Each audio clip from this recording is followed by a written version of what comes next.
So Maramutse, Your Excellencies, ladies, gentlemen, esteemed guests. Murakaza neza. Inzobere mu iterambere ry'urwego rw'ubukerarugendo zavuye mu mpande enye z'isi n'abanyepolitike mu nzego zitandukanye bose bemeza ko ubukerarugendo bufite uruhare mu iterambere ry'isi. Icyakora ku bibazo byibasira ubukungu bibanza gushegesha uru rwego. Iyi ni nayo mpamvu bavuga ko rukirwana no kuva mu ngaruka za COVID-19, ariko ngo hari n'impungenge ko intambara ziri mu bice bitandukanye by'isi zishobora kudindiza iterambere ry'uru rwego. Ku ruhande rwa Perezida Paul Kagame wavuga ko ubukerarugendo bwatangiye kubyutsa umutwe, ariko ngo hari ibindi bibazo bibangamira urugendo bitarimo intambara n'ibyorezo. Icyakora ngo u Rwanda rwo hari icyo rwakoze. The travel and tourism industry has recovered.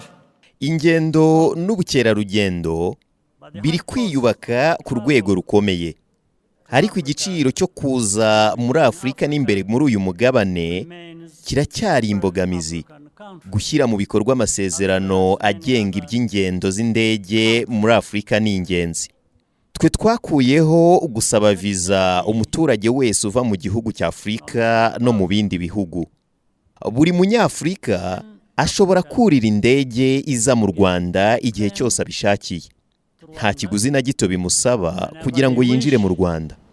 And you will not pay a thing to enter our country. Mu rwego rwo gukemura ibyo bibazo bishingiye ku byemezo by'ibihugu bibangamiye ubukerarugendo, Vice Perezida w'u Burundi Prosper Bazombanza yavuze ko igihugu cye hari ibyo gihugiyemo bishobora kubahuza n'abaturanyi. Gouvernement du Burundi s'est absolument engagé à soutenir le secteur du tourisme. Guverinoma y'u Burundi yiyemeje guteza imbere ubukerarugendo ndetse no kubyaza umusaruro amahirwe dufite.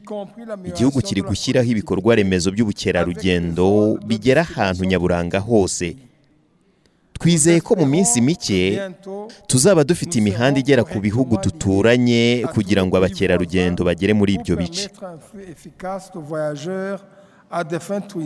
Ku ruhande rwa Perezida wa Tanzania Dr. Samia Suluhu Hassan wavuga ko ibyo bigomba guherekezwa n'ubushakashatsi kuri iyi ngingo. Kugira ngo urwego rw'ubukerarugendo rurusheho gutanga umusaruro, tugomba gukora ubushakashatsi ku bigezweho mu bukerarugendo. Ndetse hari n'ubwo bamwe muri twe twita ku bukerarugendo gusa, ariko tukibagirwa ingingo ijyanye n'ingendo. Ibi rero bigira ingaruka mu gihe cyo kureba uruhare bigira mu musaruro mbumbe no ku bukungu bwacu.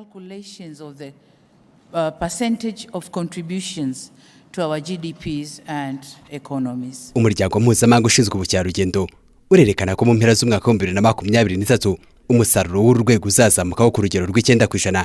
Uyu mubare utuma rwegera ku rugero rwariho muri 2019 mbere y'umwaduko wa COVID-19.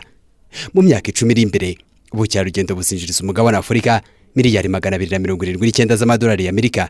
Ibyo bingana na 7.2% by'ubukungu bw'umugabane wa Afurika. Ibyo bizaterwa nuko hagati y'umwaka wa 2022 kugeza mu mwaka wa 2032 uru rwego ruzazamukaho ku rugero rwa 6.8%. Ibyo bivuze ko buri mwaka umusaruro w'urwego rw'ubukerarugendo ugomba kuzamuka ku rugero rwa 3.3%.